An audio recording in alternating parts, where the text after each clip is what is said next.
The following podcast is being brought to you by the Defy Life Podcast Network.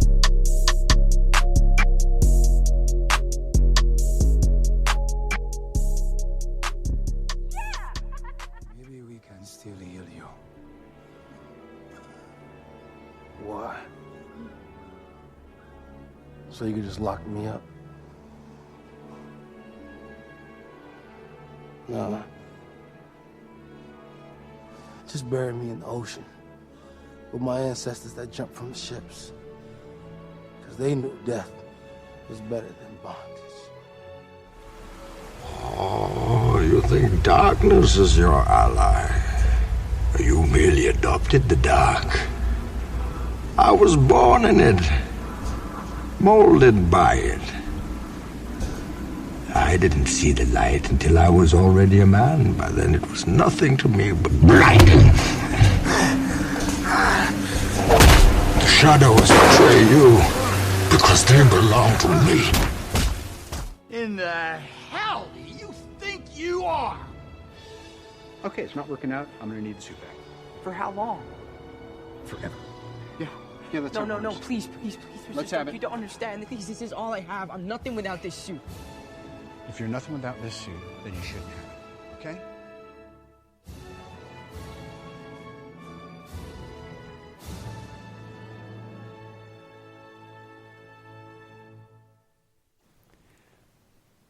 So Vandal Savage, the man, the myth, the legend himself. Let me ask you, with Spider-Man officially leaving the MCU, how distraught and just kind of emotionally a wreck are you right now?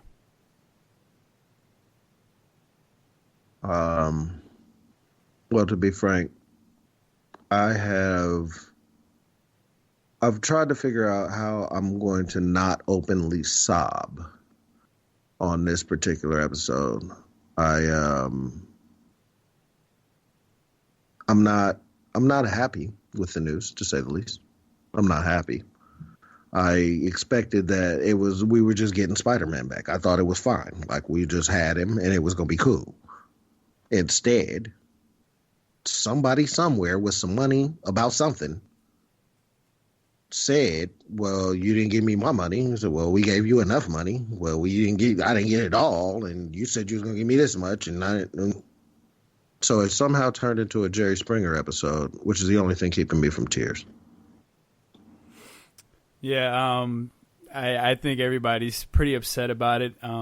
My first reactions were, this is what happens when Venom almost makes $1 billion, $856 million, and it's not even a part of the MCU. So I'm thinking, in Sony's mind, they're like, we're good. Yeah. You know? And in Sony's defense, they're good. But are they good? Are they good though? Like, are they good? I own a PS4. Like, they're fine. Okay. I've played God of War. I've played the only Spider-Man game that exists on these systems. They're fine.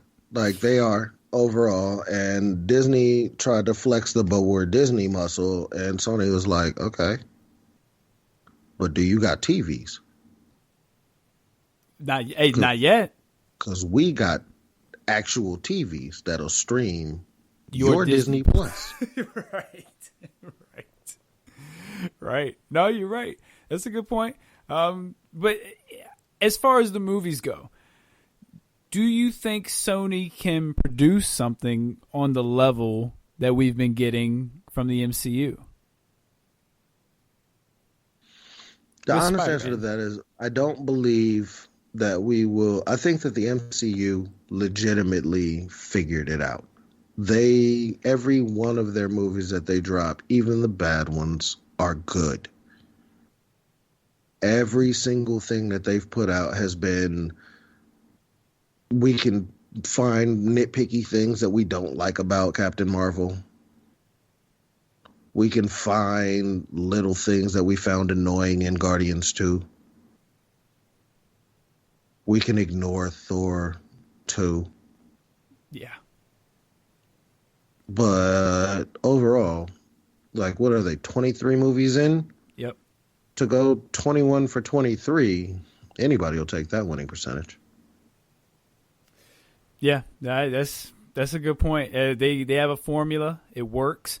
And, even Spider-Man didn't even really stick with the formula, to be honest. Homecoming wasn't really as much an origin story as much as it was kind of a I mean, it wasn't really an origin story. It was just more so him kind of. Like they made it the Spider-Man animated movie kind of gave it. We've seen enough of the Spider-Man origin story, and the Spider-Man animated movie literally did it the best with in Enter the Multiverse. Each time a new Spider-Man was introduced, it was okay. Let's do this one last time. I really like that too. Parker. Yeah, that was good. Okay, let's do this again. This is it. My name is Gwen Stacy. Okay, let's do that. Like every time we met one, that's how that was there every time. We got a 30-second blurb and it was done. And we got the whole story. Like they figured it out. Yeah. Spider-Man, we don't need anymore. It's like Bruce Wayne. We don't need him anymore. We don't need to know. We don't need to be in the alley anymore. We don't need to see the pearls drop anymore. We know. And watching that, it kind of something I didn't realize until I actually saw that is how often like Peter Parker has to die for these heroes to even come about. Like in pretty much almost all their origins, it's like my best friend Peter Parker died or my mentor Peter Parker died, and then I took over. I didn't realize he had to die that often. Yeah, but that was only for the multiverses. Like because there was one that was, it was for me, it was my Uncle Ben. And then Nicholas Coppola said, for me, it was my Uncle Benjamin. That's true. Like the Spider-Man Noir was Nicholas Coppola. Mr. Cage himself. My favorite guy. Mr. Cage himself. He could be a pretty good Vandal Savage, actually. He doesn't die, so sure. He could probably pull off he just Vandal doesn't Savage. die good. Since we're bringing up Vandal Savage, Young Justice is so hard. Yeah, I'm looking forward. I think somebody big's gonna bite the dust for Young Justice. I feel like they're gonna have to at this point with the way that they're ramping up and everything. Shout out to Ozzy Killmonger and the fact that I'm getting ready to put. No shout out. No, I'm shouting him out because I'm gonna put Young Justice in my final blow because of Ozzy Killmonger. So just know that in advance. Spoiler alert! Spoiler alert! I am putting Young Justice in my final blow. Well, no shout out to Oz from regular Scott. I'll explain why later. But no shout out from me. Sorry. So we can go with good old fashioned shots fired if you'd like. No shots. No shots. Just no love. No shots? Yeah, no shots. No shots, just no love. Yeah, just no love. That's all. No shots though. No shots. Yeah, that was regular. You see, keep it real simple, real basic. Just keep keep with the flow. But back on that Spider-Man thing. So let me ask you, if Venom flops and only makes maybe 500 million, 400 million, does this deal still fall through? Or does Sony give in? I want it on the record that a flop is a $400 million movie. Well, it wouldn't make its money back. The record. What was the budget for? I'm sure the budget had to be at least 150 million. Hold on. You've got me researching now. I mean, I think a flop is considered not. I would consider that not making your money back, especially off a blockbuster. That's fair. That's fair. Yeah, and I think Venom is a blockbuster. They sold Venom as a blockbuster. I didn't see it in the theater because I was angry that he wasn't Venom. Like Venom is a murderer, and he wasn't. They made him kid friendly. Venom's not kid friendly. Venom you're supposed to be afraid of him. Like that's his whole hype was that he got a bully and turned a bully into a superpowered person. Like that person is somebody that you should be afraid of. That's not somebody that you should he shouldn't be a hero. He shouldn't save the day. Spider-Man should have to fight him. You know what I mean? Like, that should be a thing. Well, that might be coming. So Venom's budget was 116 million. So I guess 400 million wouldn't really be a flop. No, it's not a flop. Like, if they would have made 86, that's a full-on flop. Okay, well, let's say it made 110. 150. Yeah, let's say it made 110. Just made its money back. Do you think this deal would fall through? Yeah, I do. I think that Sony at that point would have to openly admit that they could use the Marvel Cinematic Universe. The MCU itself is helpful. It makes money. And I think that what it boiled itself down to, from what I've read at the very least, was that it boiled itself down to Endgame's money. And Endgame itself made this much, that much, however much, more than everybody else ever in the history of ever. And Disney tried to tell Sony, well, your character was only in it for a few minutes. You're not entitled to half of this. See, that's where I disagree. I think Spider-Man might have only been in it for a portion, but his portions were pretty big portions of the movie. Dude, Spider-Man was the part that made people cry. Right. You know, so Sony's got a point too. But before we get too deep into that, because we're definitely going to really dive into it, and we're going to talk about what we think the future might hold for both Sony with Spider-Man and the MCU now without Spider-Man, allow me to set the table. This is Take a Knee for Marvel vs. DC. I am your host, Regular Scott. I am here with a special guest host today, Macho Man Vandal Savage, or known on the Defy Life podcast as West Coast Jay. Vandal, thank you for filling in for Oz. What's going on? Oh, I ain't too much. No, I'm over here holding on like a hubcap in the fast lane. You feel me? Trying to keep it moving. I do. And Vandal gave a shout out to Uncle Oz. I'm not giving a shout out to him. He let me down last minute. I'll just leave it at that. And you know what? We're gonna leave Uncle Oz alone. That's Ozzy Killmonger. He had things to do. I will leave him alone. But shots fired. Shots was fired. See, I told you the shots fired. You trying to act like there wasn't no shots fired. You're right. Shots fired. I'll leave it at that. And you can find us on Twitter at Knee for Marvel vs. DC. You can email us at Knee for Marvel vs. DC at godefylife.com. You can also check us out anywhere you download your podcast: iTunes, Spreaker, Spotify, Radio Public. Make sure you subscribe, like, give us a 5-star review. Definitely check us out on Podcoin, where they pay you to listen to your podcast. Definitely check us out on Podcoin. It's a really cool app. If you're going to listen to the show, why not get paid and earn credits towards Amazon gift cards and different places like that? So definitely check us out on Podcoin. And West Coast, you got anything you want to plug? Oh, yeah. Well, check out the Defy Life podcast, the flagship, as it were. We have been on football pretty heavy for the past few weeks. You know, Regular Scott got exactly lucky enough that nobody had to witness his trivia but us. So know that I know what happened. Oh, yeah. We ain't got to talk about that. Let me just say this. I now understand what it's like to be on the other side of some of my questions for the Battleground. Well, in your defense, your questions for the Battleground, your job as the quiz host, the quiz show host, is to stump the contestants. Yeah. And you do an excellent job at it. What you didn't know was that Kingpin Jay is the originator of this shit. Oh, man, he stumped me every time. He does it better than everyone else. Yeah, shout out to JR, man. Kingpin JR, that's what it is. Yeah, well, let's just say he stumped me. But actually, we can talk sports. Oz isn't here this week.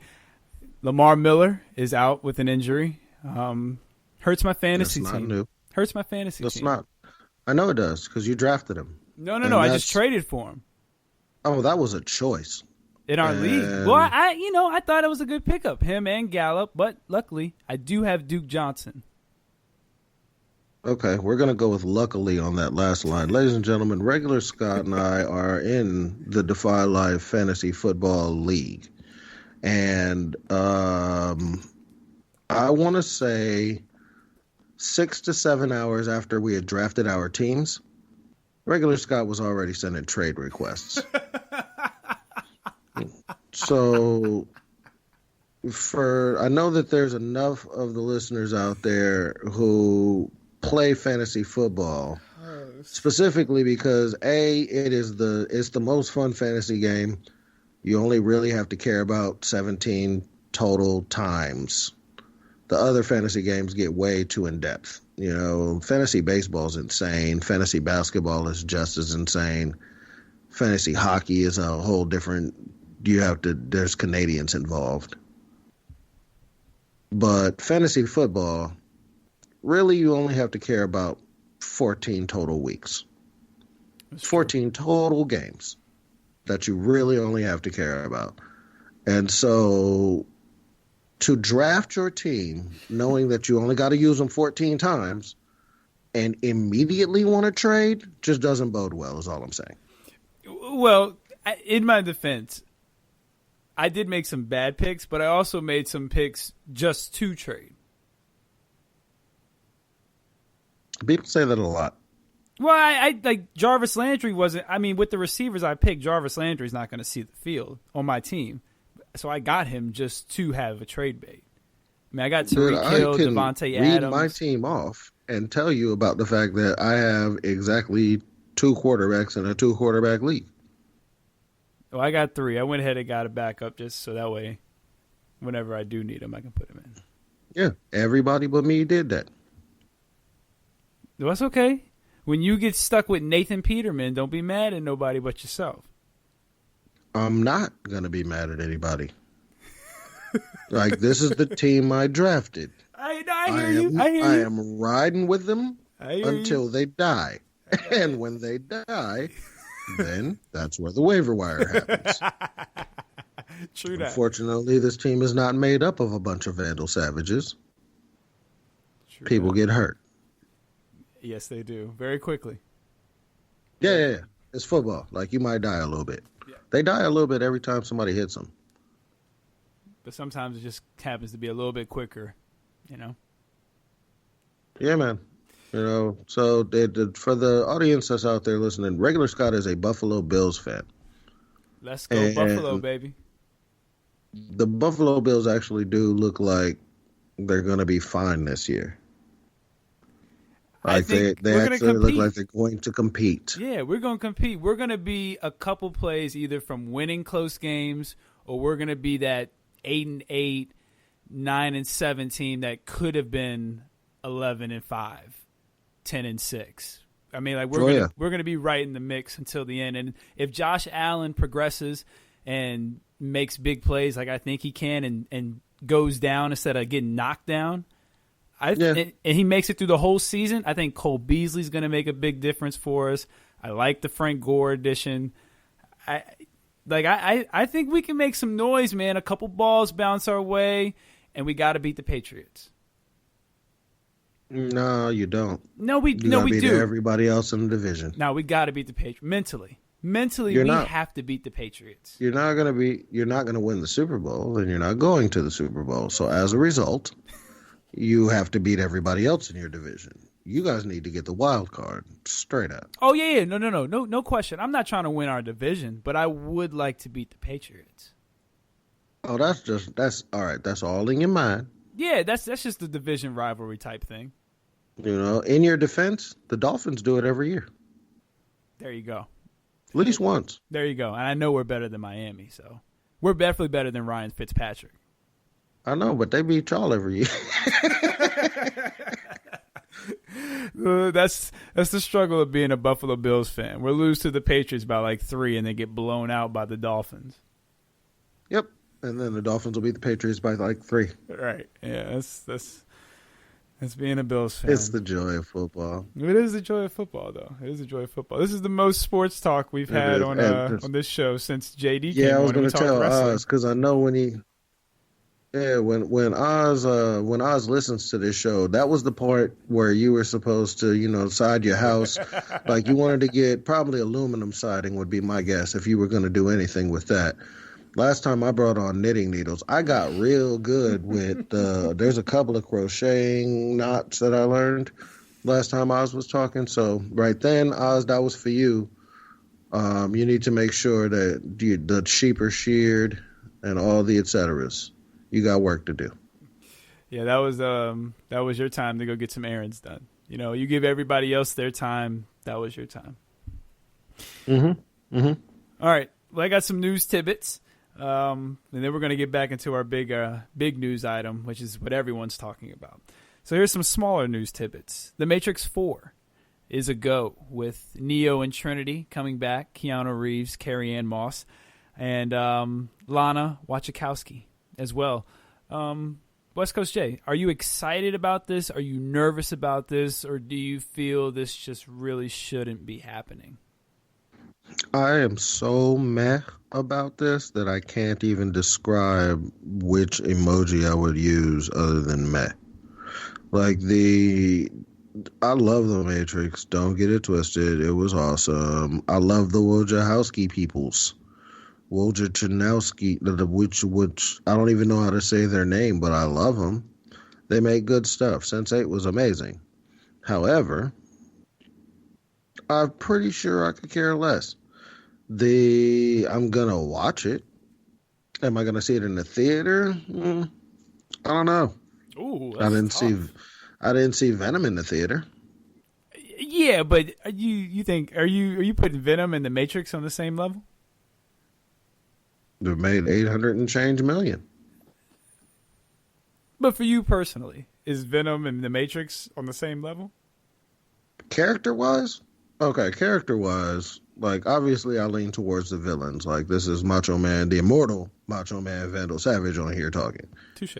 And so I lean to the villains. And when I realized that they were making a non-real villain Venom, yeah, like, I mean, I was not excited. There's things that I could care more about.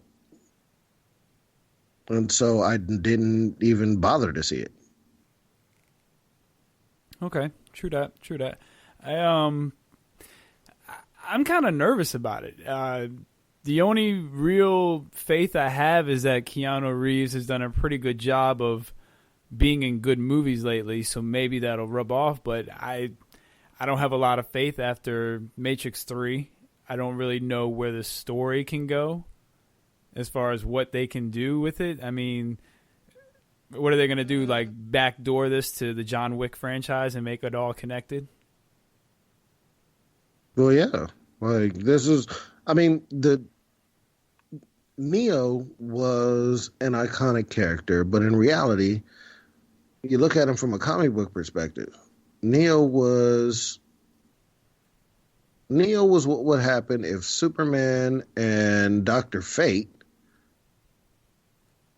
That's a nice combination.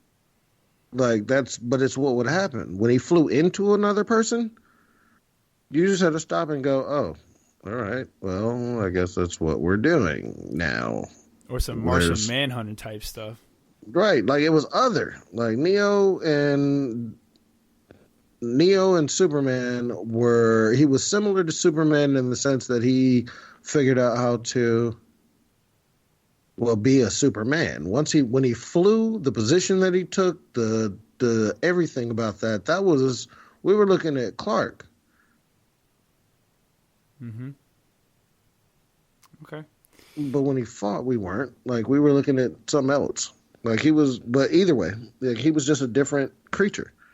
Like, he was a great creature. That's what makes him so interesting to me, is that Neo was a great creature. Like, he was a great, that's what they came up with. He was a great character. He gave us all the dichotomy of reality versus in reality, the internet. Like that's the only thing I could take from that, is that they were telling us that the internet might be trying to get us.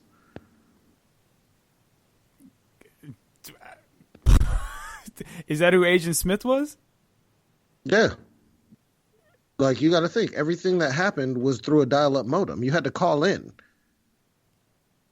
You had to plug in. Everything that happened was because everybody is interconnected. I think it was the level of social commentary that was involved in that movie was way higher than people want to give it credit for.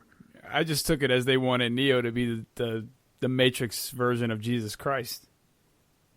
I mean, there's also that, because that's also true. Like, Neo was supposed to give us our savior. Yeah. And did he give us our savior? He did. He was the savior. I mean, he was, but like I said, that character to me, like the last time I was on, we had a discussion about Keanu Reeves. Mm-hmm. And my exact words were, up until Keanu Reeves was John Wick, he was Ted Theodore Logan. Neo was Ted Theodore Logan in a trench coat. I give him a little bit of love. Neo, a lot of people do. If there was no Matrix Revolutions, or whatever the third one is called, if there was none of that, I feel like there wouldn't be such a sour taste of the Matrix in people's mouths. All I'm saying is Neo was not that dude. John Wick was that dude. John Wick was that dude, and is that dude. And before that, the only character that Keanu Reeves played was Ted Theodore Logan. Point Break. You say that. Go back and watch Bill and Ted's Excellent Adventure again, and then watch all of Keanu Reeves' movies, and you tell me where it changed. I might take you up on that, because it might not be that bad of a adventure. No. They were all good movies. That's the fun part about it. Like, they were all good movies. I might take you up on that. He just was like, I had him and Nicolas Cage in the same category until I met John Wick. Oh, Nicolas Cage. Nicolas Coppola. Nicolas Coppola. Miss Marvel, Moon Knight, and She-Hulk have all been confirmed as TV series for the Disney Plus streaming service. West Coast, what are your thoughts on those three shows and characters getting the green light? And all three of those characters will also appear in movies in the future. Man. So the one thing that I want the Marvel Universe to do, which they now have an opportunity to do, that DC missed. If DC would put the Arrowverse characters in movies, it would have changed everything. If they would have put the Barry Allen from the Flash TV show on the big screen, I feel like we would have all been fine with it, and we would have liked Flash more. I feel like he also wouldn't have run the way that he ran. That's a whole other thing. That's a whole other concept. But I feel like he would have run. But I feel like if they would have gone full Justice League and put Stephen Amell in as Ollie, it would have worked. He would have been fine on the big screen. If they would have used that Deathstroke, it would have been fine. I agree. I think that Flash, the Green Arrow, even the Supergirl, I think they all would have fit just fine on the big screen. And Deathstroke, the whole crew. I agree 100%. And I think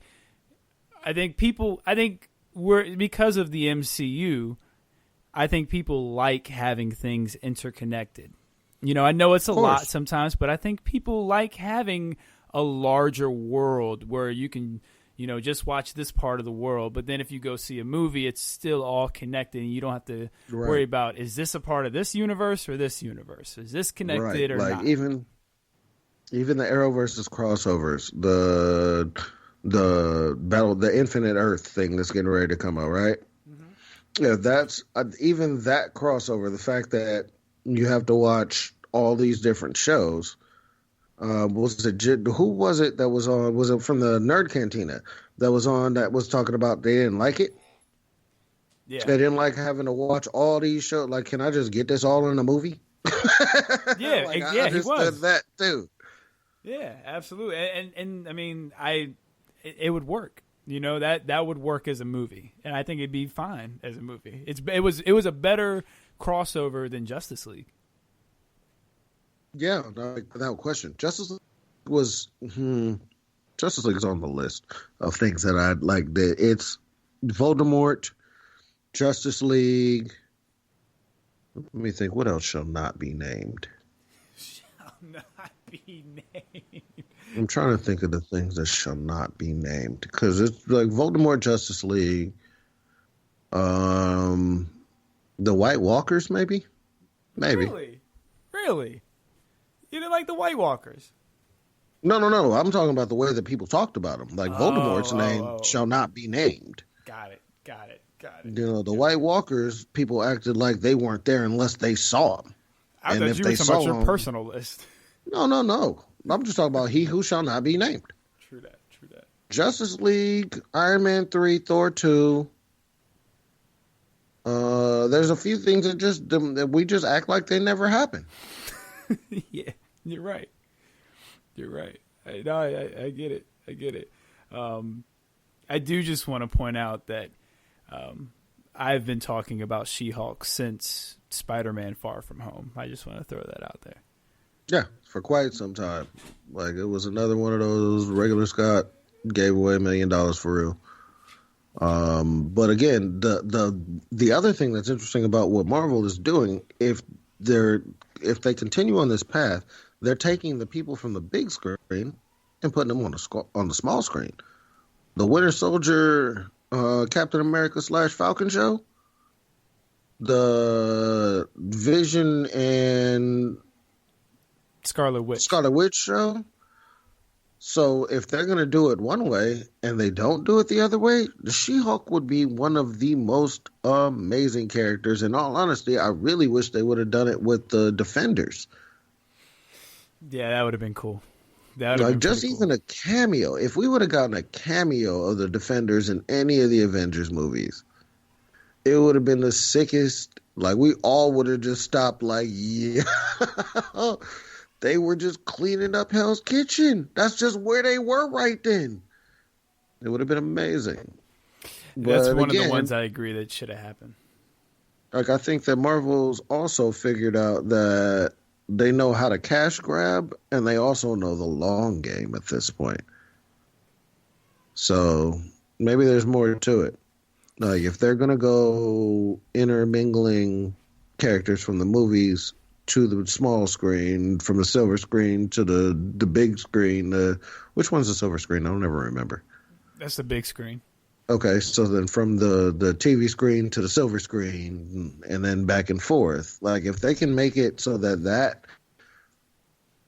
is it's a fluid transfer, then once again they beat DC. I think they when people compare the two when it comes to movies, I think DC has to catch up. I don't think Marvel has to compete at this point. Like Marvel would have to put out something really bad for people to be like, Iron Man here 3. comes DC, you know? Like, we get Iron Man 3. Yep. And then DC gets to go on a run. But, I mean, what did they use their run for? They gave us Wonder Woman. Which was fine. I've slept through that movie no less than 6 times. I fall asleep every time Robin Wright. Then I wake up and she's like in a trench coat with a hat on, looking like Carmen Sandiego. It happens. It's happened so many times that I can't remember now. Like, I haven't ever seen Wonder Woman all the way through. It's fine. It's not this movie that people made it out to be. It's fine. No Man's Land's good, but it's fine. It's fine. You know, although in DC's defense, again, we go back to their animation. I recently watched Superhero Girls on Netflix. How was that?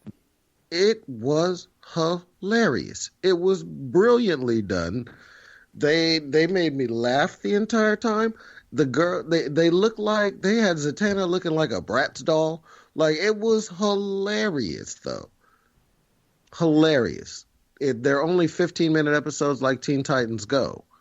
And so you can get through it real fast. But each one, and they're silly like Teen Titans Go. So, like, they're doing, again, they win animation. Yeah, I don't think that's not even a competition either. Even though their animation makes some very questionable decisions. No, that's their animated graphic novels, and that's another one. The Killing Joke is on that list. That same He Shall Not Be Named, Voldemort, Justice League, Iron Man 3, Thor 2, Killing Joke, first 12 minutes. Shoot, that whole first half hour. First 30 minutes. We could act like the Killing Joke's not really there. We could. And it's sad because the graphic novel was amazing. They should have just stuck to the script. Like, why do you need to change things and add love stories and stuff like that? Just stick to the script. I feel like they needed people to know how much Barbara doesn't care about Dick Grayson. Shots fired. Barbara? I'm not even mad at Barbara. I can't be mad at Barbara about that. I'm mad at Bruce. How can I be mad at Barbara about that? Let's go back to my original shots and put some extra calibers on them. I think they just needed people to know how much Bruce Wayne dislikes Dick Grayson. Shots fired. I just fired off there's number 5. I think that's the 5th shot. Here's one more just in case. A lot of shots fired from that one. Man. Shots fired. Like, I'm letting off shots blindly in the dark at this point. Yeah, it's ridiculous. It's absolutely ridiculous. Out of these 3, Miss Marvel. Well, actually, I guess you did kind of. You say I guess you're most excited about She-Hulk out of the 3. I am. The 3 of them. The Moon Knight. The problem with Moon Knight is I don't know nearly enough about it. Like, this is literally where we need the comic connoisseur. I agree, because I don't know nearly enough about the Moon Knight. I know what the comic book cells look like. I know what they look like, but I don't have any clue what they do. And by they, I mean literally, I don't know if it's a male or a female. Right. Like, No, I don't know what a Moon Knight is. I got it. No, I hear that. Like one of the advantages I had about the Defenders was that I grew up with when I got into comics. Like, you had Oz, I had my dad, and he collected comics through the 70s. So when I went and found and discovered and picked up all of his old books, like, I was looking at Power Man and Iron Fist comics. I was reading through those. So I got to see them. I knew the Defenders personally. But Moon Knight didn't show up until like late 80s, early 90s, if I'm thinking about it, right? Yes. Yeah, that's right. So by then, I was already in Image. I was already in Dark Horse. I was already somewhere else. Like, Spawn was out by then. And I don't think Moonlight, I don't think it had a, well, I could be wrong because I didn't read it a lot either. I could be wrong about this, but I don't think it had that long of a run. And I could be wrong about that, but I just don't feel like it had that extended run. Yeah, I feel like recently I've seen a Moon Knight comic, and I don't remember if it was an old comic that I just was in the store and saw, or if it was, but I feel like recently I saw one, like even under new releases, I feel like I saw one, but I could completely be wrong. You're right. This is one for the comic connoisseur. That's what I'm saying. Like, this is one where we need it, so take back 2 of your shots. Go ahead. That's a shot. Kit Harington has been cast in the Eternals movie. Kit Harington, also Jon Snow, as Black Knight.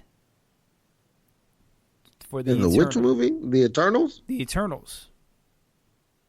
I'm actually fine with him being any kind of superhero right now. I was curious to figure out how they would get him in. Part of me, I knew he was going to be the Marvel. I saw that news, but they didn't say who to, and then it came out today. I saw he was going to be Black Knight. I was kind of hoping he was going to be Namor. Not me.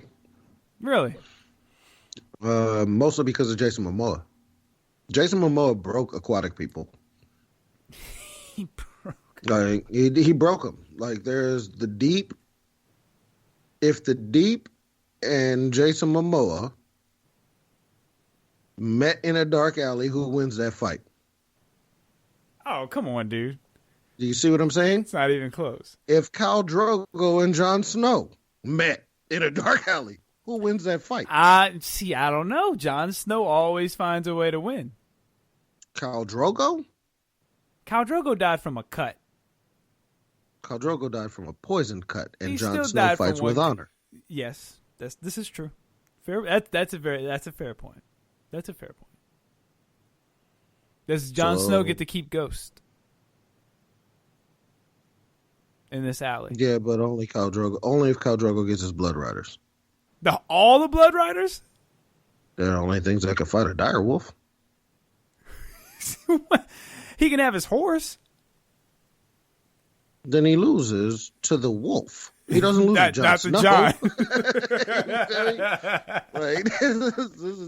I said if Khal Drogo met Jon Snow in a dark alley in the middle of the night, somebody was talking shit. Doesn't matter who. Who fight. All right. Yeah, I guess I'd probably go with Khal Drogo. All right, fair enough. Good point. He has kind of set the mold. He's 100% destroyed aquatic superheroes. Yeah, they have to fit a certain mold now. You gotta be a certain way. Like you have to be him or not. Like I accept him as Aquaman, but I only accept him as Aquaman because I accepted him as Khal Drogo and Conan the Barbarian. Like I accept him as those things. Okay, so what about this for Namor? What about Dwayne Johnson for Namor? Would you accept him? He's too big. Too big. Same I have with Hugh Jackman as Wolverine. Like, but the difference is, like, because the thing about Namor was, I would have accepted the deepest Namor.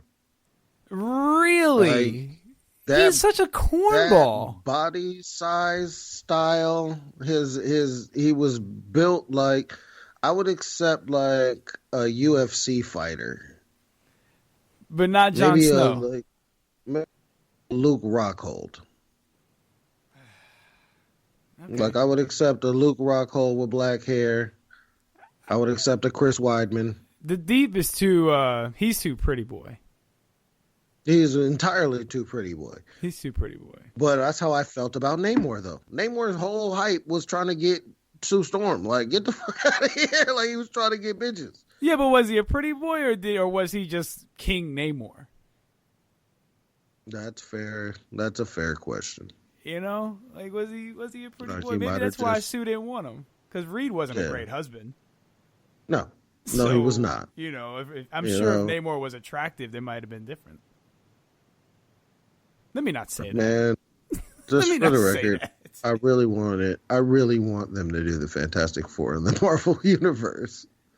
Well, I think it's coming. I think it's coming after WandaVision. I think after WandaVision and the or not the WandaVision, but the Multiverse of Madness, I think that's when we're gonna see the big stuff, the big changes and all that as far as who's coming, who's not, and I think that's going to kind of set the table for Phase 5. Yeah, because we can't have. I would be fine with the X-Men not showing up until Phase 6, and here's why.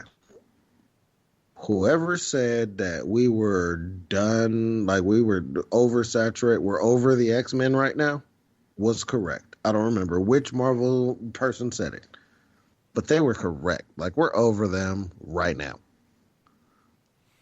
See, I disagree with that. I think, well, I spoke on this before. I'm not sure when, a couple weeks ago. But I think we are done with the X-Men as a group. But I think the X-Men as individuals, I think there's a lot of potential there if we kind of sprinkle them throughout. We got to get mutants, though. Yeah, no, absolutely. Yes. But I think if you sprinkle them throughout the Marvel Universe, I think there's potential to kind of build anticipation for an X-Men movie. And I guess maybe I Agreed. am kind of agreeing with you, but I don't know about Yeah. Phase 6. You are That's, that's why I'm saying Phase 6. And here's why I'm saying Phase 6. Everything that is in the Marvel Universe, there was a mutant involved somehow. Everything. The mutants fought in Endgame for real. Yeah. But here, the mutants will be in Secret Wars for real. Like, the only mutant we got in Endgame was Wanda. And we have to act like she's not a mutant so they don't bother us about it? That doesn't make sense to me. Like, they will put a mutant. They can put a mutant in every movie that has existed thus far, except maybe Iron Man 1. Nah, you could have snuck one in there, Could have snuck Wolverine into any of them, or even Mora. Oh yeah. You could have snuck Mora in there too. Mm-hmm. Very easily. You know, we could have the mutants could be. They can sprinkle them and do, because again, if we're thinking long game, that's their move. That's what I would do. Regular Scott didn't just give away $1 million. Regular Scott just gave away multi-billions of dollars. Good boy. Well, if they do it, but you got. I mean, it's just like you laid out. Everything is set up. Every one of the movies could have had a mutant in it. Like Black Panther, you could throw Storm in there Easily. I don't think that's any problem at all. And if the writers are continuing in the path that they were on, then they are most certainly thinking about it, because now they have them and they have access to them. There you go. And like somebody like Low Key, a thief, somebody mischievous like Low Key, you could could sneak Gambit in this. I was just about to say that. You could throw Gambit in there. Because Channing Tatum's been wanting to do this for his entire life. Like, Gambit is what Deadpool was for Ryan Reynolds to Channing Tatum. That's what it could be. Well, it could be. We'll see if Channing Tatum's got the chops that Ryan Reynolds got, but it could be. Dude, Ryan Reynolds was Pikachu. I seen it. I seen it. He was Pikachu, and he was hilarious. He was Pikachu. All right, my last bit of news. There will be one episode of What Ifs, the What If series that will be on the Disney Plus app as well. There will be one episode of What Ifs for every MCU movie. Perfect. So kind of like, they've mentioned that Peggy Carter will be will get the super serum. So that'll be kind of the what if of Captain America instead of Steve Rogers. Mm-hmm. There's for the record, I believe that is based solely on 2019's current political climate.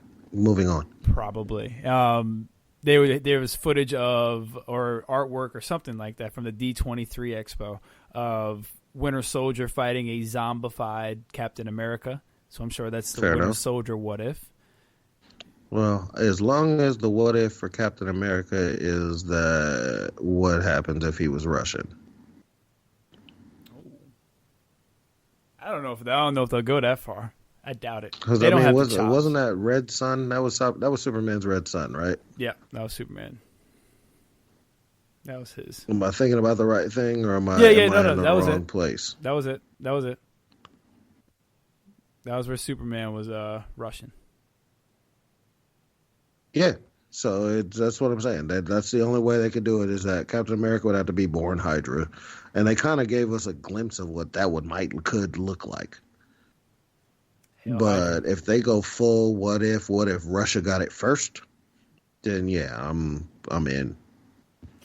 Yeah, and this is going to be. This is going to be animated, so they'll have a lot more freedom. They'll take more. I'm chances. 100% in then. Yeah, they'll take more chances with it being animated, and I'm excited about it. I think it's going to be good. I think it's going to be one of the better series we get out of all of them. Agreed. Like you said, that if that DC is winning the animated game, and it's true, DC wins the animated game overall, but they lose battles. They lost Spider-Man. Spider-Man won whatever animated came out for DC that year. Yeah, Spider-Man won that fight. Like, Spider-Man in the Multiverse is legitimately in my top 5 favorite movies, like, all time. Okay. It's made it there. Like, I had to think about it all the way through for a while, because this is the first time I'm saying this publicly. It has made it there. It is in my top 5 favorite movies all time. That's a tough one. It's definitely not in my top 5. No, I don't anticipate that it'll be in most people's top 5. But again, you got to keep in mind how much I love Spider-Man. Yeah, that's fair. That's true. You got to keep in mind how much I love good animation. The soundtrack slapped.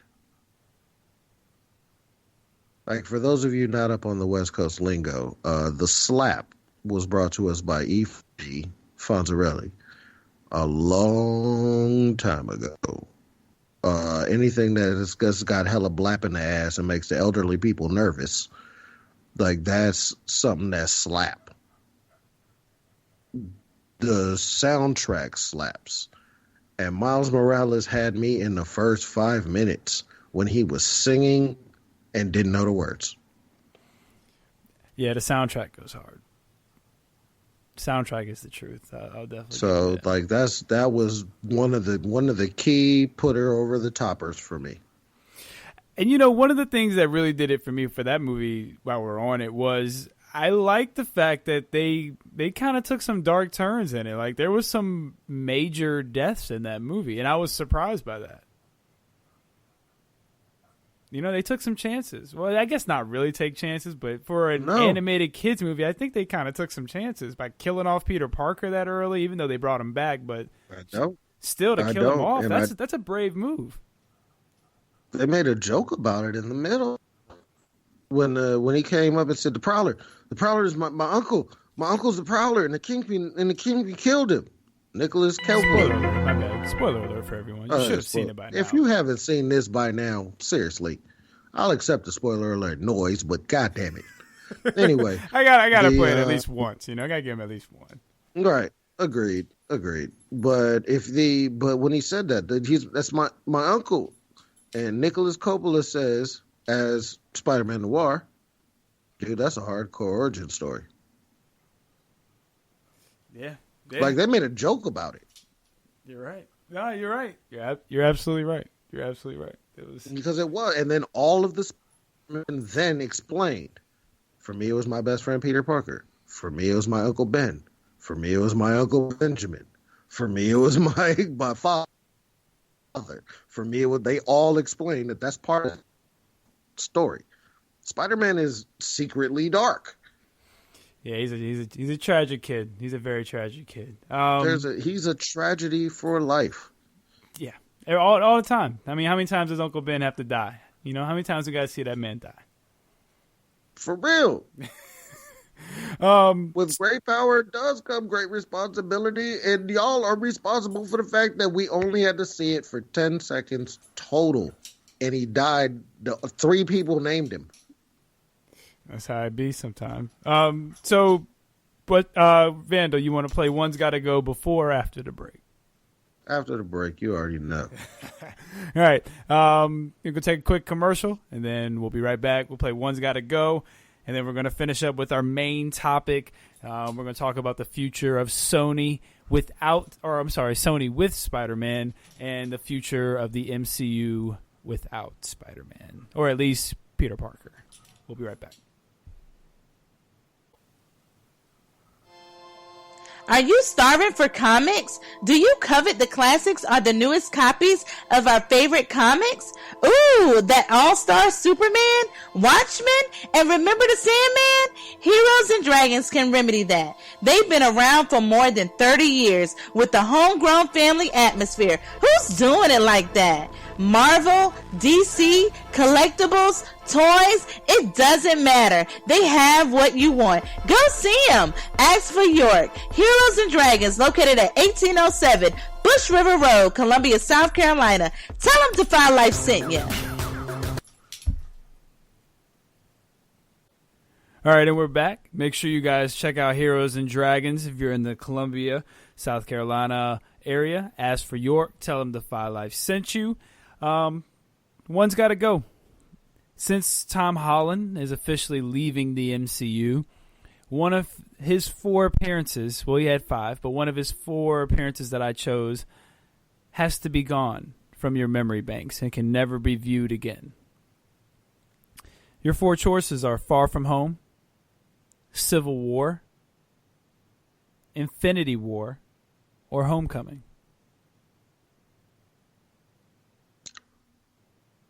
Oh, wow. Yep.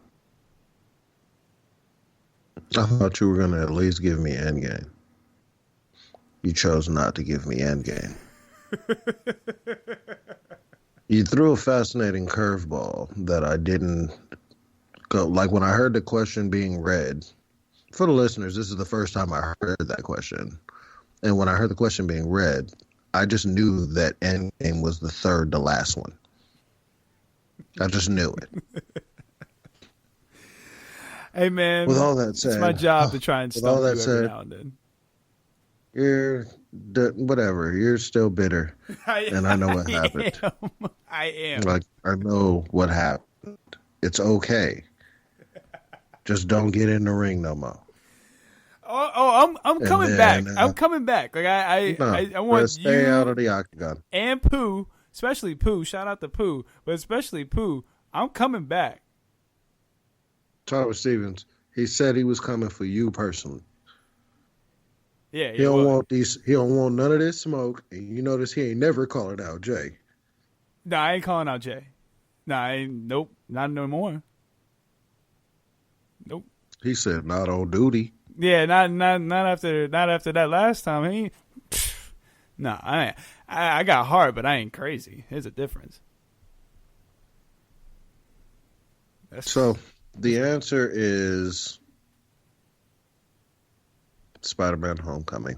Ooh. No, the reason why it's Homecoming and not Far From Home. One, Civil War and his appearance in Civil War was the reason why Tom Holland is my favorite Spider-Man. He made me laugh in that fight scene so much. Just asking questions and calling Captain America sir. Just those 2 things. He's asking questions while he's fighting. Wow, this is crazy. What's this thing made of? He is flipping through the air, shooting webs, and laughing, or not laughing, but marveling at Captain America's shield. Like, that was the greatest. Endgame, he made the theater cry. No, not Endgame, I'm sorry, but Infinity War, rather. He made the theater cry. The whole theater cried. And I literally looked around the theater and saw grown men with the shoulder shake. Like the ladies were openly weeping. But there were gentlemen that had shoulder shake. You can't be that powerful on screen in front of strangers. Yeah. And make me get rid of that one. That one has to stay. Far From Home was his movie. Like he made me happy, Zendaya made me happy. Jake Gyllenhaal made me happy as Mysterio, and the idea behind the way those drones worked. Spoiler alert. Oh yeah, big time. But the Far From Home was a better performance from a Spider-Man. He wasn't in New York. We didn't have the origin story. We only got Marissa Tomei for like 30 seconds. Sidebar, shout out to Lennon Kim for the sidebar note. Sidebar, Marissa Tomei as Aunt May might be my favorite thing in all these movies because she's still gorgeous. Like, she is the inexplicably, why is your aunt inexplicably hot? Yeah, okay. My rebuttal to that would be, I got to be contrary. Every time. I got to be contrary. The side characters and like Peter Parker's friends Ned and even MJ, you wouldn't have the connection and kind of you wouldn't have that background with those characters without Homecoming. So do you think you would still feel that way about those characters if you just saw Far From Home and there was no Homecoming? Who was the villain in Homecoming? Michael Keaton. See how you have to stop and think about it? Yeah. The problem is that Mysterio was better than the Vulture.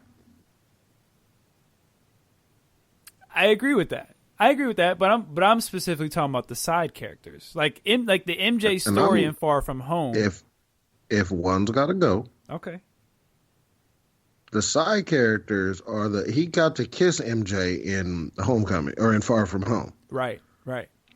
You feel me? And we had an understanding that Ned was his homie, whether or not we had seen Homecoming. But that relationship with MJ was really built on Homecoming. It just took another level in Far From Home. Like, was it though? Because in reality, it just looked like an awkward middle school relationship or an awkward high school relationship, rather. Okay. That's just what it looked like. Okay. Like, and we could have we could have. Let's put it like this: Homecoming could have been missing, and we would have been fine with it.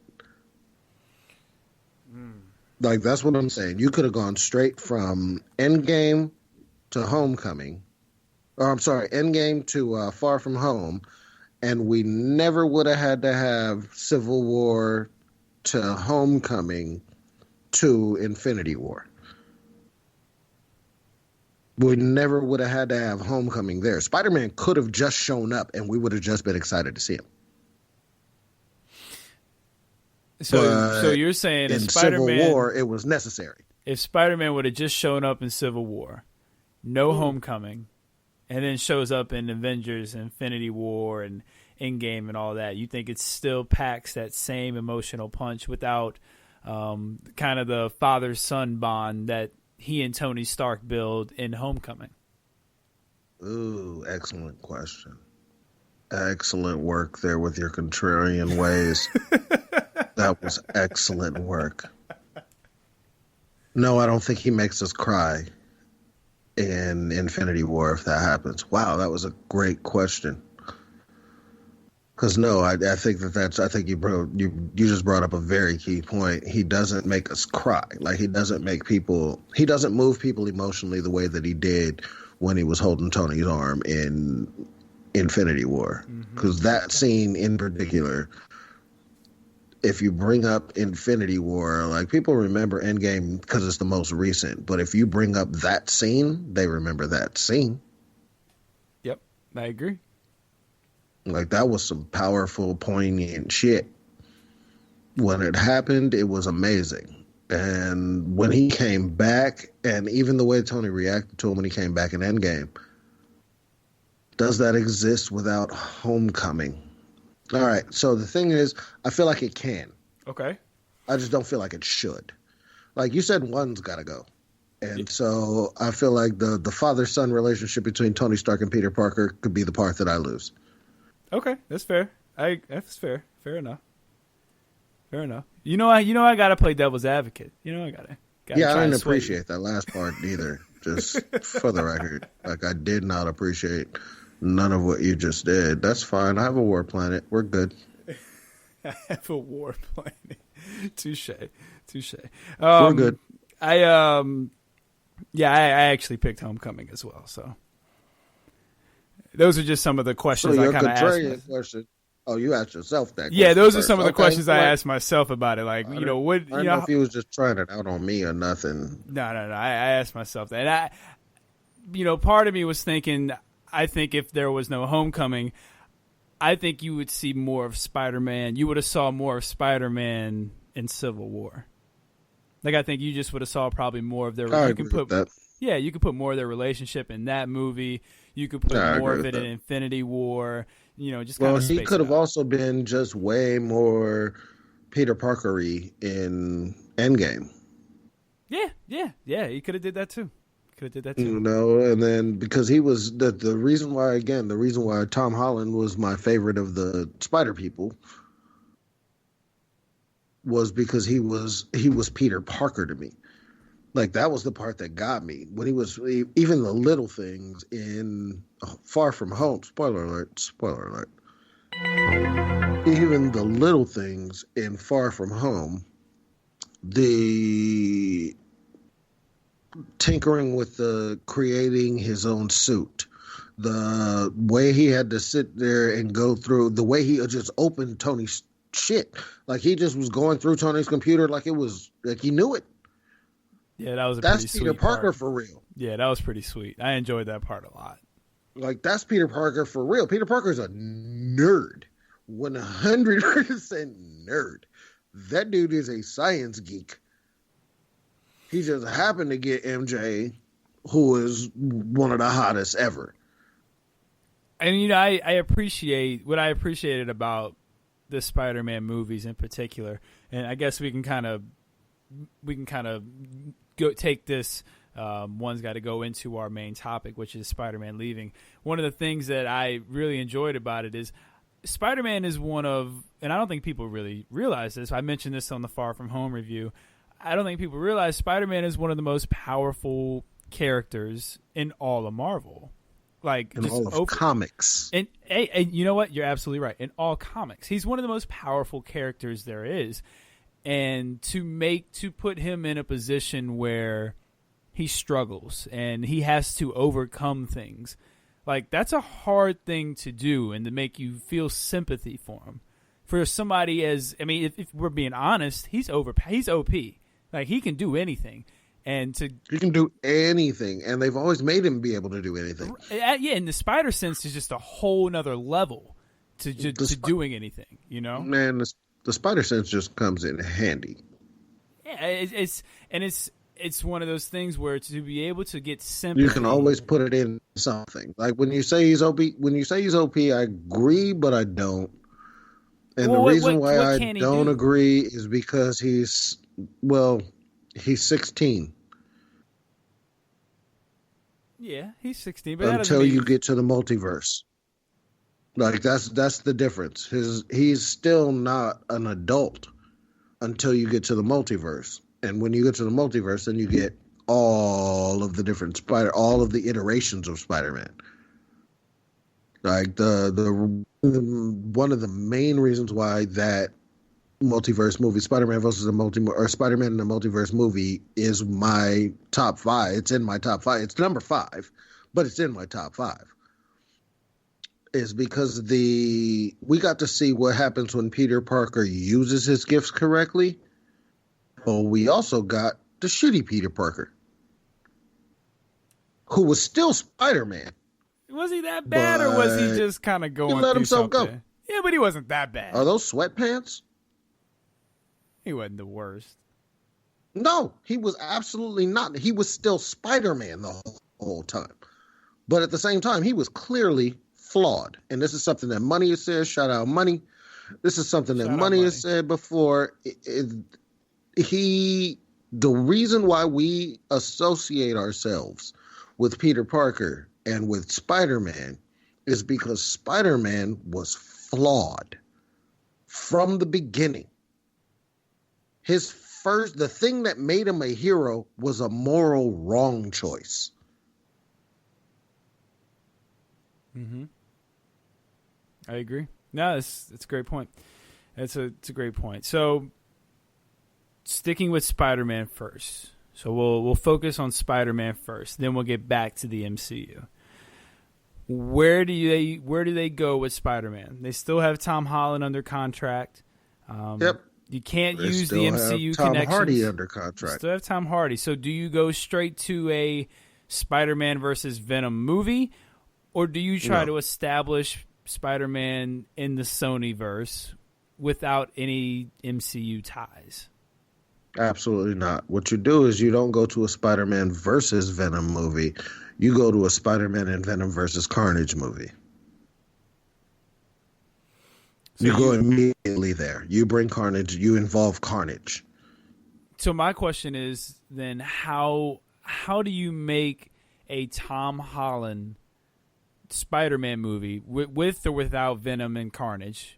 You say with, so with them. How do you make that movie without having this cloud above it of why isn't this a part of the MCU? Like, how do you make that movie without acknowledging what's... You've already got your outs, man. Do you have your outs? I mean, he's entrenched in the MCU. He's Tony Stark's predecessor. Yeah, Tony Stark's dead. But they set up Far From Home for him to be the predecessor. That was the whole point of the movie. Tony Stark's dead. So what do you explain about Happy? You don't. So then you don't show Aunt May either, or Ned. No, Aunt May can stay. Well, how you gonna she's not under Marvel's contract. So you just gonna just have inexplicably hot Aunt May. Fine, be like that. Like we've already.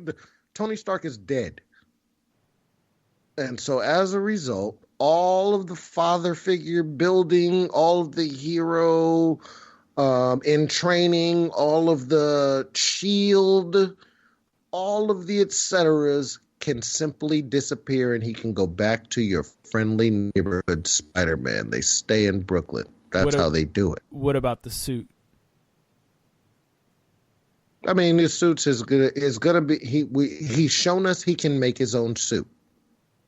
When did he make his own suit though? Without Tony's? When did he make his own suit without Tony Stark's equipment? I should ask. Okay, I will accept that he made it with Tony Stark's equipment, but they have yet to introduce Dr. Otto Octavius. This is true. So, equipment he was a lab assistant, man. If he graduates from high school, gets an internship as a lab assistant. You know, we can follow the Sony video game for this one. This storyline comes directly from the Spider-Man game. Otto Octavius was working for Norman Osborn in his research laboratory. Otto Octavius was working on the what made him Doc Ockness.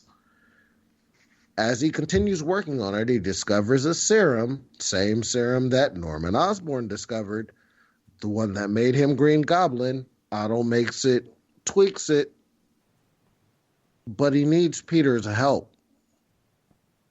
And because the whole time he's going to tell him he's got a debilitating disease that's killing him, and these are the things that are going to help him stay alive longer. When he adds the Norman Osborn sequence or secret or whatever his thing is, he becomes Doc Ock because he's gone nuts. All I'm trying to tell you with all of this storyline is that Tony Stark's dead. He doesn't have to be there anymore. I get that, and I think they will move on, but he's just got so, like, Far From Home. I really hope they follow that. Well, they might. They got to follow something. Far From Home, to me, was just almost like here's kind of the new face of the MCU. It was supposed to be. That's how I took Far From Home. Like, he's the new face. And that's how I accepted Far From Home. Yeah. Like, I accepted it that way. However, then there was business. And when business got involved, well, then Sony and Disney tried to play the we're bigger than you card, and Sony said, okay. But y'all don't make TV. So I guess my thing is going to be like, so let's Spider-Man and Venom, they fight Carnage. Carnage whoops up on them and destroys Spider-Man's suit. Wouldn't he normally just call Happy and be like, hey, I need another suit? How are you going to explain that? Like, how would you explain that in the next movie for him not calling Happy and getting another suit? Because at this point, if they don't introduce Dr. Otto Octavius next, Sony's been wrong. They're wrong. They need to introduce either Norman Osborn or Dr. Otto Octavius to Tom Holland's Spider-Man. And as long as they do, then he's got access to funds from Norman Osborn. Well, what if science from Doc Ock? Well, what if they decide to keep the storyline that they have set up with the way Mysterio? Well, spoiler alert again. The way Mysterio revealed his identity and said that he's a killer and all that.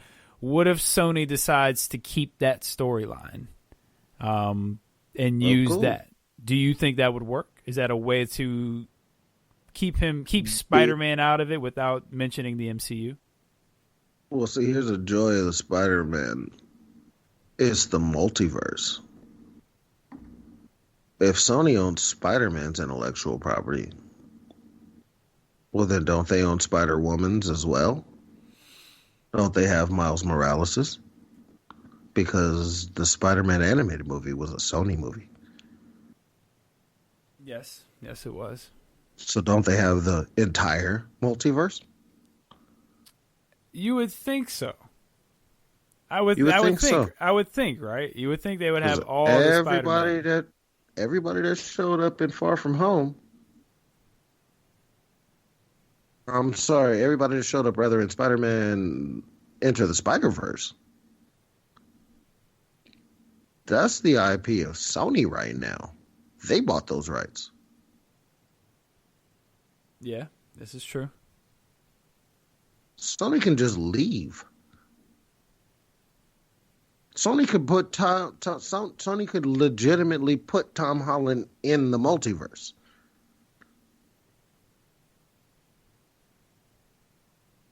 They could, yeah.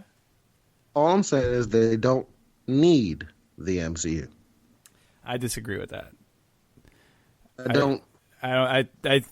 That's fine. We can consistently agree to disagree. I am 100% fine with that answer. But I know that there are people listening to us right now that hear what I'm saying. Yeah, I don't know if they. I feel like they do need the MCU. Because what we've talked about. What made Peter Parker relatable was his struggles and him failing, and part of that was his ties to MCU characters and storylines. So I feel like we will find out when Sony puts their first movie out, yes, whether or not Tom Holland is the best Spider-Man. That's true. Ultimately, it's going to boil down to writing, acting. Ultimately. Special effects everybody's good at that now. So ultimately, it's going to boil down to writing, acting. Yeah, because we've seen good Spider-Man in bad movies. Andrew Garfield. We've seen, shout out to Andrew Garfield, because you are the Dick Grayson of the Spider-Man universe. Shout out to Andrew Garfield, and shots fired at Regular Scott for no reason. I feel like Batman just had sex with Barbara Gordon again. See what happens. See how it works. I do. Let's shift gears to the MCU. You know, my theory was that She-Hulk was going to come in and be the lawyer for Spider-Man in the MCU, and that was going to kind of be her introduction. She's getting her own Seriously. TV. You know, I thought that just fit perfectly, you know. And best idea ever. And obviously that's not going to happen now. So what does the MCU do with this big hole that Peter Parker has just left? Because that's a big hole. That's because it's Peter Parker. If it was anybody, there are certain names that when they leave the universe, they leave holes. Peter Parker, Tony Stark. However, Reed Richards, Charles Xavier. Now, these are names that Marvel's gotten on with while they were missing.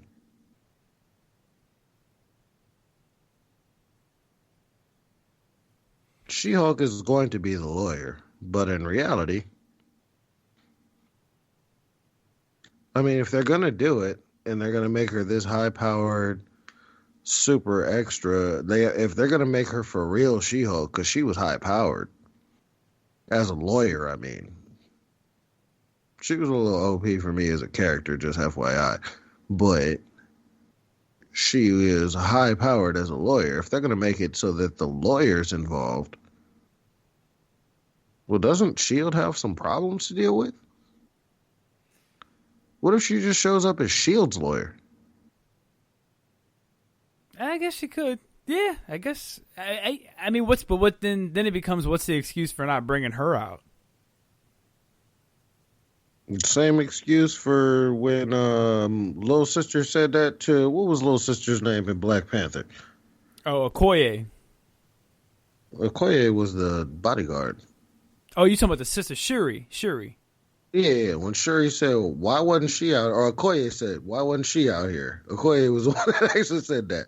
How come she been back there this whole time when Scarlet Witch showed up and acted a fool? Yeah, I guess you're right. Yeah, I guess like they could do that. I mean, that would work as far as the lawyer's concerned. That would work really well, actually. Right. And on top of all of that, they were like, we're in the girl power phase. They can put her anywhere. And so the reality says that they should probably put her where she would become the most powerful. She would become Olivia Pope. You know, for those that don't watch Scandal, the first couple of seasons, Olivia Pope is that deal. So, do you think, do you think Marvel is just not, or the MCU is just not going to acknowledge Spider-Man, and we can't? I don't think we can see Pepper and Happy now for a while without people thinking about Peter Parker. I believe it was the great urban poet Earl Stevens that once said, "Don't even look over there. Act like we ain't tripping." The next few days, Podnick came up missing.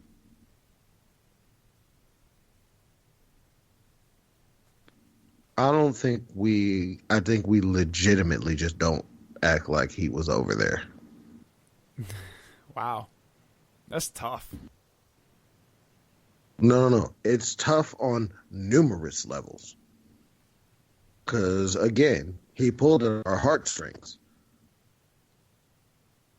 Like, other than Thor, I want to think of Star-Lord actually can get an honorable mention here. But other than Thor losing everything like a few times, he done broke up, he lost his relationship, he came back in Endgame with a beer belly. Spoiler alert. Although in my defense, if you haven't seen Endgame, you're ridiculous.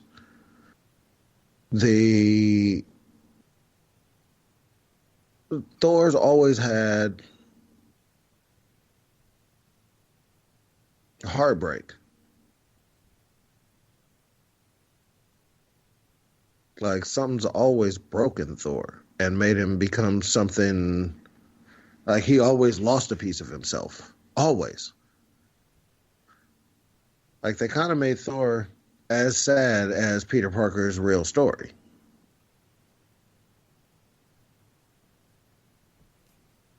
With that said, we have the emotion in Thor. Like, we can always. Marvel is smart enough to move on. So, but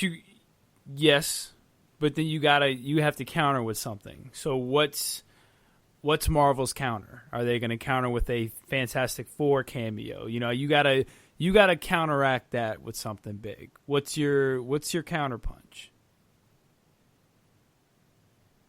Love what you just did right there. Regular Scott just probably helped sell a Marvel movie. Johnny Storm is the honest answer to. All we have to do is see something flame on one time.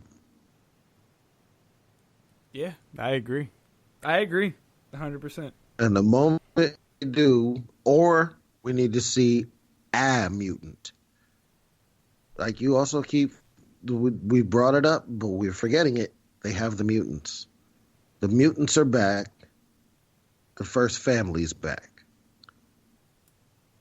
If you want to get Spider-Man, because the taste is going to be in our mouth.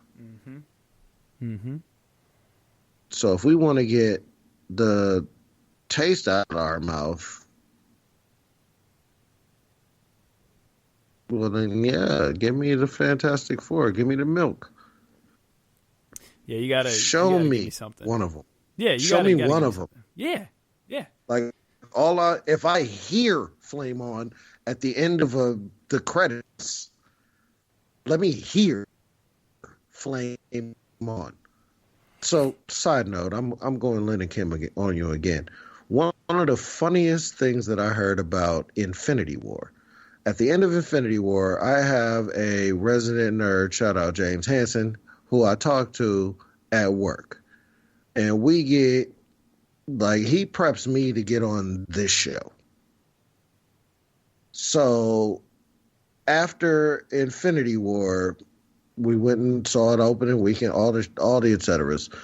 And so I talked to him the following Monday. And he said, dude, it made me so mad at the end when we were sitting there and I could hear people say, what's that symbol? He said, so I just yelled out, Carol Danvers. Oh, wow. He just gave it away, huh? Just in the theater. Yeah, but no, that's all he said. Carol Danvers. Real serious, real loud. And then he told me that he could hear a couple of people go, oh, yeah. And then he heard everybody else like, who? Yeah, I'm sure. And he said, I walked out disgusted. I laughed so hard at that particular, because he's high-level nerd. And so they hear that he told the audience, and then the people that remembered knew. Carol Danvers. Carol Danvers. That'll always make me laugh. Like it's the little things, man. No, I am with that, and I think, and I believe it was JD. When we had JD and Oz, they both had a pretty good idea about introducing them as adventurers, instead of superheroes.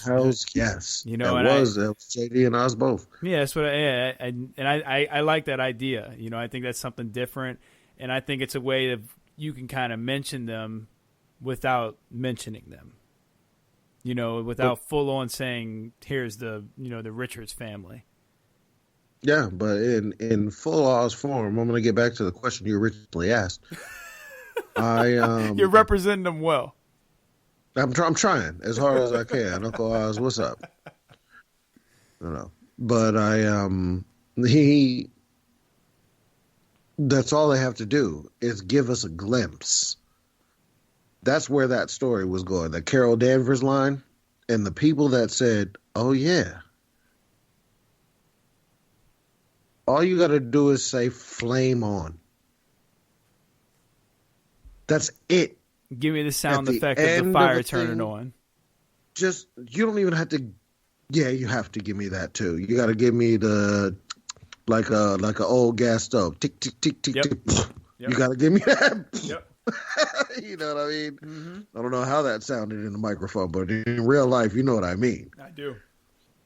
Like it has to. You just give me flame on and that sound, and I won't say we've forgotten about Spider-Man. Excuse me, Spider-Man, but we are willing to move forward.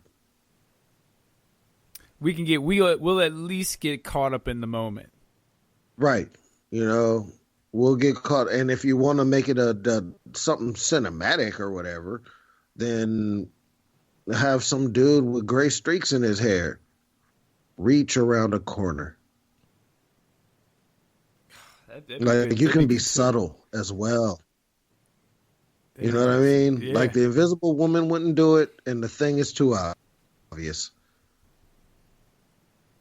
But the words "flame on" or have somebody reach around a corner, like excessively reach around a corner, obviously. And those two things are exactly subtle enough that I think that the rest of the world, the comic world at the very least, all of the nerds in the world will just go, all right, show me what's next then. As opposed to being upset. I think you're right. And I think we get all of that. Like I do stand by, I think we're getting all of that and mutants in WandaVision and that Doctor Strange movie. I think especially now that Spider-Man's out, I think we're going to get I think we're going to get a hard reset at that movie. Like I think they have plans and they had backup plans, but I think that movie is going to kind of be the all right. Let's give your glimpses of your like. I think we'll see a glimpse of the first family. You know, like something like you said. Like we might when we're going to these different multiverses, we might see one where we see or just hear a flame on, you know, just a quick one, and we go to the next multiverse. You know, just something like that. Like, I think you're right. I think we will get something like that because that's subtle enough to where you can pick it up. Just at the end, though. Yeah, just like at the end. The end of the credits. Yeah. The end of the credits, that's what we waited for because Marvel did make that famous. Like, we wait at the end of the credits for that reason. Marvel did that. Marvel made us sit through and learn who the key gaffers are. We know who best boys are. We know the assistants to other people. We know how many different Indian people were involved in this particular visual effect. We know how many different Chinese people were involved in that particular. You know what I'm saying? Like, they made us stay for the credits. Stunt doubles. We know it all. We know them all. No, you're right. And then at the end, we got something interesting. Now, Fox, I'll give them credit for jumping on that immediately. Like, dude, we're Marvel characters. We can pull it off. Hello, Deadpool. I'm talking to you. Deadpool's a little different, though. You get a little bit more freedom with Deadpool than you do with with a Venom or something. Even though Venom did it, Venom did it, but again, they all did it because if you're a Marvel character now, that's a thing. Yeah. Stan Lee made that happen. Rest in peace. Stan Lee's probably rolling over in his grave over the Spider-Man thing. Because, like, in all honesty, I don't think it would have happened. I think Stan Lee became Al Davis towards the end of his years. He just had to show up on the sideline every so often. Or I guess a better one would be Arthur Blank. Like, he just had to show up on the sidelines. Like, you see at the end of every Falcon home game, Arthur Blank's on the field. Oh, yeah. You need somebody like that, though. And that's his baby. Spider-Man's his baby. Jerry Jones is on the field. Jerry Jones is probably a way better answer. Stan Lee was Jerry Jones. Yeah, Jerry Jones is on the field. Jerry Jones is on the field every game. He was on the field. Yeah. And so is Arthur Blank. In his defense, the problem is Arthur Blank and the Falcons lost to the Patriots. 27-3. In the second half. Never forget it. 27-3. It's one of the more amazing things I've ever seen. Any final thoughts about? Yeah, with all of that, with all what? Go ahead. Well, now we're just talking over each other. I know. Hey, go ahead. Now I feel like I'm supposed to give you some random long blog about anything because Ozzy Killmonger's not here. I do feel like in Ozzy Killmonger's defense, I have argued with you well. I feel like I have been exactly contrarian enough, and I know what happened in trivia. Oh, you keep bringing up trivia. No, I don't. I just said I know what happened.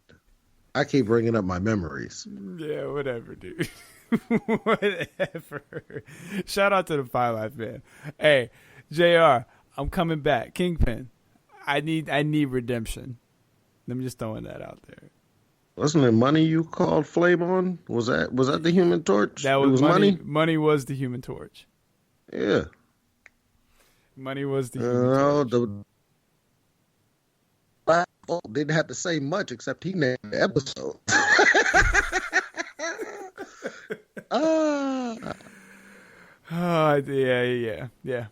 Yeah, it was the name of the episode, too. All of these shots are for you. A lot of them. I had a lot of shots fired on that show. I seem to get a lot of shots when I go on other people's shows. The worst part is these sound like inside jokes, but all you got to do is listen to the Defy Life podcast, and you would understand that these are not inside jokes. Regular Scott knows exactly what I'm saying. Just shout out to trivia. I'm looking forward to the next Battleground. Me too. Yeah, I'm looking forward. I'm still in the booth, and I want my ship back. I want my ship. Shout out to the champs, Lynn and Kim. Shout out to the co-champs. Lynn and Kim always get love from me. They know that. Shout out to the co-champs. They always get love from me. All right. I represent for Lynn and Kim. I do. Shout out to Lynn and Kim. No, definitely. Anything, everything, and nothing. Check them out. The Five Life. My final thoughts about the Spider-Man thing is, though, like, I think they needed each other. I think the deal was bound to either fall apart or flourish. It flourished, and I think Sony was like... It flourished. It did. And I think Sony was like, Venom almost made $1 billion. Into the Spider-Verse was critically acclaimed. I think we got everything we need. So I think that's why Sony was like, we're going to hold our ground on it. We're not going nowhere. We've proven with these last couple Spider-Man movies that I think we got it. So I think that's why we're at where we're at. And nobody's going to be happy. But I also think that Disney tried to flex their muscles. Disney said, ABC, ESPN. Bitch, I ain't paying you nothing. You want me to... Shoot, they even threw in National Geographic. Showed up in you want me to pay you for a character that showed up in 12 total minutes of this movie? This movie was 3 hours long. Miss me with that. That's how I think Disney came at him. That might be true. That might be true too. That might be true too.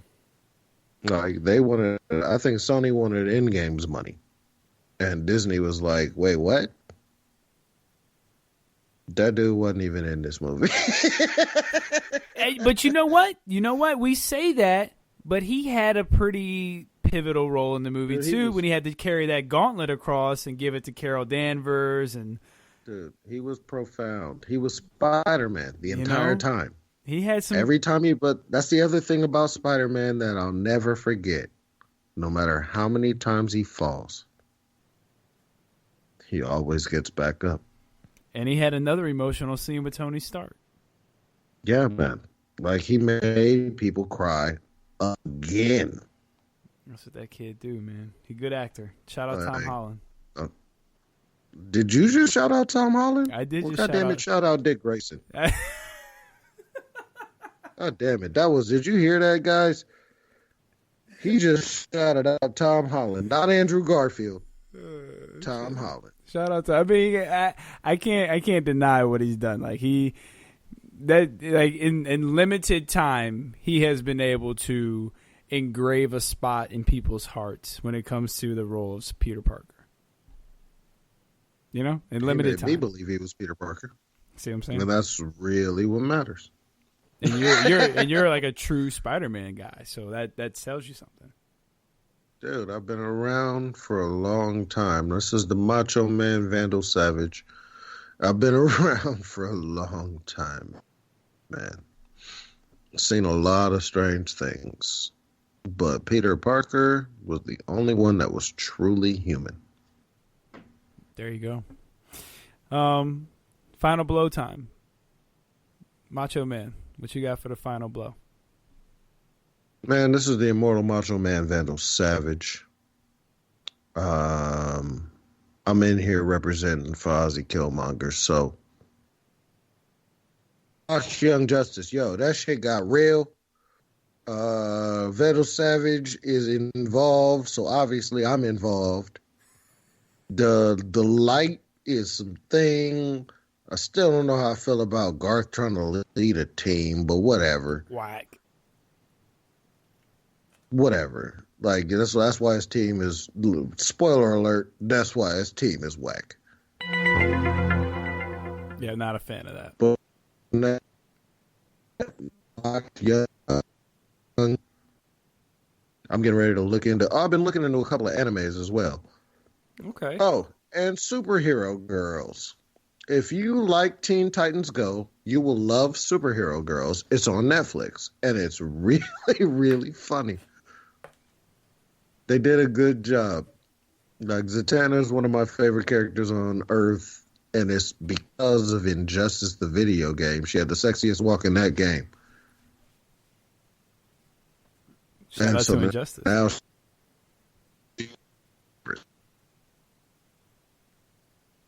yeah. Okay. The Joker and the new characters, like, just also shout out to them. Video games are also involved in nerdism. This is true. Video games are very important in nerdism. My final blow is I want to say thank you again to the immortal Macho Man Vandal Savage for stepping in late notice for the comic connoisseur himself. He was not able to be here. He's on vacation, so I wasn't able to get him. And Macho Man stepped in, did a great job. I appreciate you being on. It's always a pleasure. And definitely check out the Defy Life podcast. You can listen to my man Vandal Savage on there. He'll be formerly known as West Coast Jay when he's on that show. But you can check him out every week on that show as well. And next week we will finish up Young Justice. The last 3 episodes are coming out, so Oz will be excited about that. So we'll review that. We'll talk some DC animated movies. We'll go over Batman Hush. We'll talk about that. We'll rank our top animated DC movies. I'm pretty sure we'll have some different rankings and whatnot. So you have that to look forward to next week. Again, check us out on Podcoin, where they pay you to listen to your podcasts. And download us, subscribe, like, give us 5-star reviews anywhere you listen to your podcast. Macho Man, appreciate you. Tell everyone you'll talk to him next time. Man, hold on. I got one more thing before I tell people that. Do you think? Hey, unsubscribe and resubscribe to this particular podcast. I've heard a rumor that people they move up in the rankings if they get new subscribers. So unsubscribe and resubscribe. I'm with that. As often as you can. Other than that, I'll holler. Hey, y'all. Oh, and in honor of Ozzy Killmonger, peace and chicken grease. Peace and chicken grease. You know, I gotta shout you out there. That's for Ozzy Killmonger. Yeah, that's for Oz. And y'all have a good time, because we're gonna have a good time till we talk to y'all next time. Peace. Yo, what up, my people? This is J.R. Glent from Defy Life. Right, if you're looking for an in-depth, honest, at times hilarious conversation on anything from current events to sports to entertainment and more, check out myself, Alvin, Thomas, Gerald, and Yosh on the Defy Life podcast. Dropping every Wednesday, available at GoDefyLife.com and everywhere your favorite podcasts are available. And as always, if you're not rocking with Defy Life, what's your life about?